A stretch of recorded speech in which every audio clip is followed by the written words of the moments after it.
This is huge.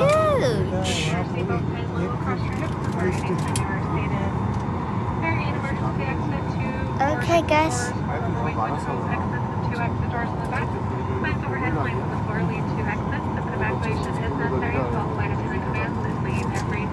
Whoa. For the event of a water evacuation, use life vests under your seat. Remove vest only if you do so. Pull the strap to open the container. Remove the pouch. Remove the vest from the pouch and show the safety information first. Okay. Place the vest over your head. Wrap the strap around your waist. Buckle on the front. Pull to tighten. Once outside, pull down on the red tab to inflate the vest. Manually inflate. Blow into the tube at your shoulder. Your vest will light up. Okay. Automatically. Bye, guys. I'm gonna take off soon.